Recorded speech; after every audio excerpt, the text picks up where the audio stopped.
What is going on? This is Altone, and today I actually want to give you a nice look, overview, and a little bit more in depth of the T16D. In this video, we're actually going to look at all the switches, kind of give you an overview of what they are, and we're going to take a look in the menus on this radio and let you know what they are as well. At this point, I'm not sure which version of the firmware is actually on here, so the menus may change a little bit after doing the upgrade. I have not had an opportunity to check to see if the upgrade was necessary for this particular radio, so that is something that you just want to be aware of. If there's changes in the radio after doing the upgrade, I'll try to make sure that I share that with you as well. So let's go ahead and take a quick look at this. I do have some notes on the side because I want to make sure that I don't forget anything because I want you to be able to get really good information and get a really good overview, because that will let you know whether or not this might be a great radio for you. So first of all, just looking at the radio itself. First, you have your power button here, and then of course your trim switches, and then your control sticks. And that will be your first 4 channels and your basic controls. On a fixed wing aircraft, that's going to be your ailerons and then your elevator, and then of course your throttle and your rudder. On a drone, it's going to be a little bit different. You're going to have your left, your right, your forward and reverse movement on your right stick, and then your altitude and your yaw on your left control stick. This is a mode 2 radio. If you happen to have a mode 1, then that's going to be a little bit different. And then at the bottom, you have your mode button. We'll get into the functions of the mode button here a little bit as we go through the screens and the menus. You have your end button, which is basically essentially a back button. Then you have your scroll wheel here, and that's going to allow you to make selections and actually program the radio, and then your push button, which works as like an enter button as you're going through your programming. Then you have 4 potentiometers on this radio. You have 2 here, which is VRA, VRB, and then you have 2 in the rear, which is your VRC, and then your VRD. And those are going to be programmable. You can actually choose. Usually one of them is actually already set to your volume control for your speaker, but usually you can change those to be set for different functions, and you can do that within the programming. So again, that is another 4 channels on your radio. And then you have 8 switches, and those 8 switches are essentially an additional 8 channels. So what you have is your SWA switch, which is a 2-position switch, your SWB, which is also a 2-position switch, your SWC, which is a 3-position switch, your SWD, which is a 2-position switch. Then on the top, you have your E, which is also a 3-position. You have your SWF, which is a 2-position, your SWG, which is a 3-position, and then your H, which is a momentary switch, which is actually your trainer switch as well. It's already programmed as your trainer switch. Then on the back of the radio, of course, you have your battery bay. Your battery bay will take 8 AA batteries. It actually has a tray. It comes with a tray. I don't have the tray in here now. I actually have a 2S LiPo battery in here, and it will take from a 2-cell to a 4-cell battery. Just be sure that your battery voltage does not exceed that operating voltage of the radio when you put a battery in here. Then, of course, you have your speaker here, and then your expansion bay or external module bay here at the top. On the bottom of the radio, you have an SD card slot that already has an SD card installed. That's going to be saving some of your information on the radio. And then on the top, you have your USB-C connection or USB-C port. USB-C port has a ton of different functions it can be used for. It can be used as temporary power. If you have the correct firmware upgrade, you can use this for the simulator function and also a wireless trainer function. You can also use it to access data on the radio in order to be able to copy or back up your model data. Then you have your simulator port, which actually can be used as simulator or a trainer port. Now let's go ahead and turn the radio on and just take a look at the menus. Welcome to Radiolink. And of course, you do have a sound pack on this radio. In the future, I will go through how to set up, and you can actually do custom sounds. Go into how to do custom sounds and assign them to switches on your radio. So let's get into the menu. So first of all, let's take a look. What we have here is our display screen. On a display screen, it gives you the model that you currently have active. Then you have your RF signal that lets you know what your RF signal is. We don't have a receiver currently connected, so there's nothing here. Then you have your battery voltage. That battery voltage is specific to current power on the radio itself. Then you have your timer 1 and timer 2. Then you have your RSSI value here. Then you have your voltage, your 2 voltage settings here. That's basically what you have on your main screen. These little pieces here on the side are actually your trim values. So you have your trim values there. And then if you want to lock the screen, you can actually cycle down. It's actually selected at this point. If you press and you hold it, long press, it will lock it, and long press again to unlock. And so what that will do is keep you from accidentally doing things on your screen as you're flying. And so that's the main screen on your radio. Now let's go ahead and take a look at some of the different modes and settings. So now if you go and you tap on the mode button, that's going to take you to your main menu, and you have your general settings, advanced settings, transmitter settings, receiver settings. In order to go to each one or cycle through, you can just use your scroll wheel. And again, the scroll wheel is going to be very instrumental in you programming the radio or setting up your model in the radio, however it is that you want to set them up. So let's go to the general settings first. And the first thing you have here is your monitor. Your monitor is going to give you all of your different switches and dials, and that way you can actually see what they're doing. There's 2 ways to look at your monitor. This is one of them. If we escape to the main screen, your end button is going to actually take you to your model screen, and it's going to give you an information screen that you can actually scroll through, and it's going to give you a bunch of information, telemetry information for the currently bound aircraft. So that is really good. So we hit end, takes us back to its main screen, go back to mode, general settings, and back to monitor. Again, that's a second way to do that. If you want to reverse any of your channels, you can reverse every single channel on this radio if you need to. You again just select it and hit it and push the push button here, which is essentially your enter key, and that will get you there. Your endpoints, again, you can adjust your endpoints for every single channel, and you just use your scroll wheel to select, and that is how you will adjust your endpoints. We're not going to mess with that right now, but again, just want you to get an opportunity to see everything that you have here. Your channel speed is also here. You can adjust each channel speed in order to, and we're going to do a test with this with my test model later on. Currently your state is off, but you can actually turn that on, and then it's going to be active, and then you can set your channel speed to whatever you want it to. Aux channel is here as well, and then again, this will let you set. Now your channels 1, 2, 3, and 4 are set on your control sticks.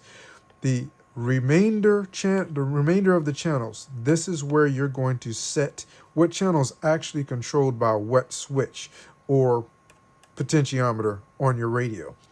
So that's aux.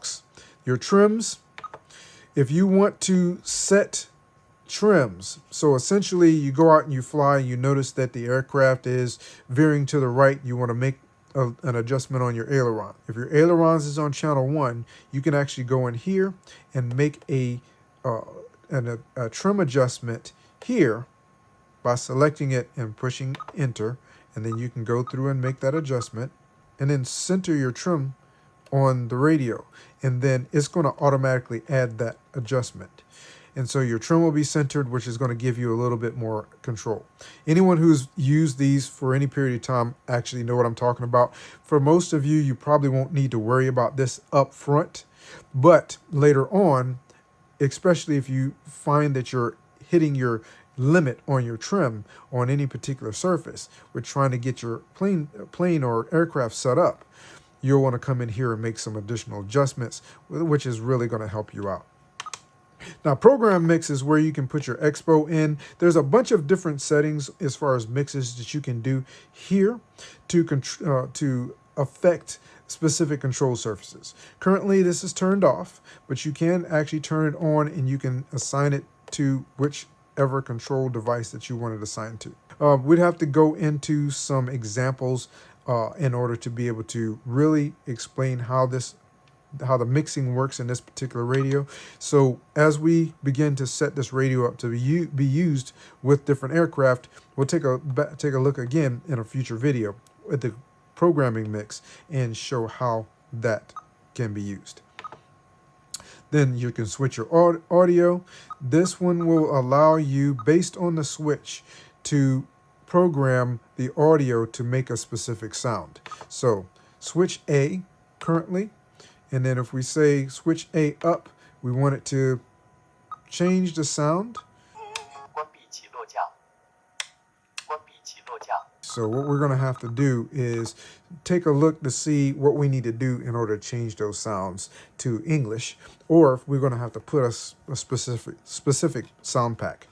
What I'm most likely going to do is import a sound pack from another device into here, because these are all WAV files, so we should be able to use WAV files from easily going online and grabbing a sound pack and putting it into the SD card on here, and then have those different sounds selectable. And then sensor broadcast. So sensor broadcast is when it's going to broadcast information based on how you program it. And you can go in and actually change some different information and what switch is going to cause that particular action to take place. Right now it's set to null, so it's not broadcasting anything, but you can set this up to give you or broadcast information, which is something that I like to do. So advanced settings. Advanced settings, you have type here. This has to do with setting up the model that you're actually going to be controlling based on what you have selected. Then your flight modes.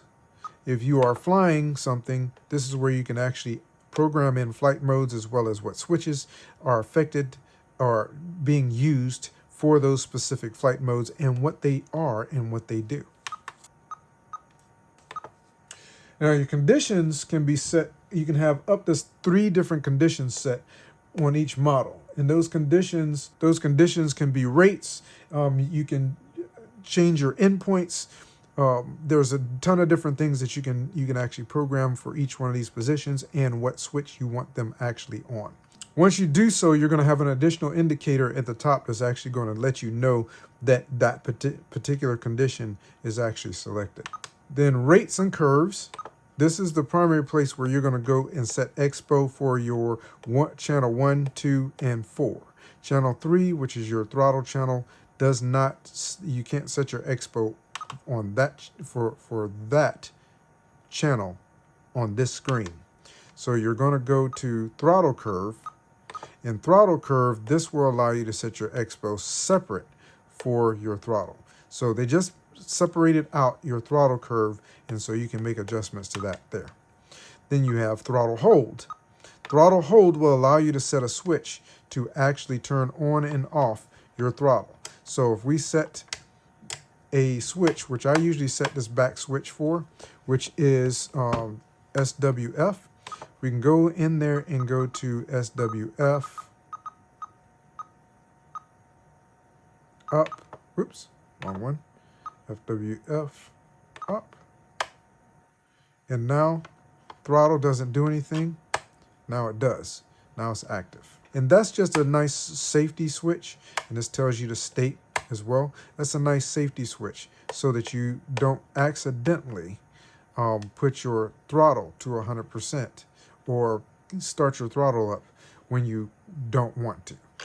And then VTAL, there's some additional things going on with the VTAL. If you have a fixed wing aircraft and you're setting up a VTAL, you can set up the VTAL for your rudder on here so that it will function in a specific way. So you basically mixing your elevator and your rudder together, and this screen is going to allow you to make some fine adjustments and tuning to that.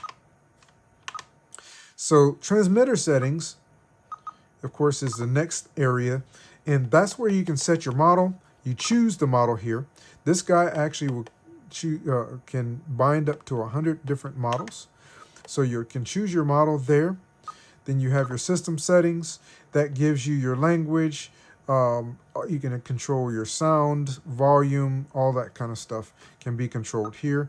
There's a couple of different screens where you can get additional information, battery type that you actually have installed in a radio, backlight time. There's just so many different things that you can actually idle alarm 15 minutes, auto shut down in 20 minutes. So it will automatically shut down. But that is essentially where you're going to change that information. Your stick mode, that's where you're going to change from mode 1, mode 2, and you can do your calibrations for your control sticks. Again, straight out of the box, you should not have to calibrate it. But if for some reason things don't seem to be functioning as well as far as your control surfaces as you would like them to, then you can actually go in and recalibrate your control sticks to see if that fixes the issue for you. But this will, if you do decide you want to go to a mode 1 for some reason and put your throttle on your right control stick, this will allow you to change the programming in the radio. And then the radio does come with the spring and hardware that you can use in order to spring center your left control stick, and then you can change your right control stick so that it is actually the same or where your throttle is actually going to be located at. Trainer, this is where you're going to set all your trainer settings. And again, this is something that you're going to spend a little bit of time going into. And this is basically, you could do I could do a whole video just on doing your trainer settings and setting it up. But you do have two different modes. You have your master and you have your mix-in, coach mode, and student mode. So there's a bunch of different things that you can do here as far as what they call buddy boxing. Giving control to a student of an aircraft in flight and then taking that control back in case they lose orientation or in some way. We will be setting this guy up for buddy box as well because I will be doing some training using this particular radio. So be on the lookout. I plan on creating some content around that as well. And then here's your timers. You can, there's a bunch of different things that you can do here for your timers. Your timer 1, and you page over for your timer 2. And then you can set what control actually causes your timer to start, what control you use for resetting that timer. And vibration will allow you to be able to set a vibration on the controller that will allow you to, if there's a timer set, the controller will vibrate so that you have an indication that the timer's elapsed or the timer's gone off or that kind of thing. And switch settings. If you were just to decide to take your switches out and change them in any way. Some of these are 2 positions, some are 3 positions. Here we have our momentary in the back, and we also have a 2 position on this side. Some people like to have their momentary on the other side in a 2 position. If you're going to change any of that, this here is where you're going to tell the computer essentially in the radio what you've changed and where those particular switches are now located. And of course you have 2 screens, so you can go through all of your switches there and be able to do that. The second screen is actually telling the radio what your self-check settings are. So when you turn the radio on before binding to anything, it's going to expect your switches to be in this particular position. And if they're not in that position, it's going to give you a warning that they're not in that position. Boot settings simply turns on and off your boot animation. As we turn the radio on, you saw the radio link come down from the top. That will turn that off in case that's not something that you would like to see anymore.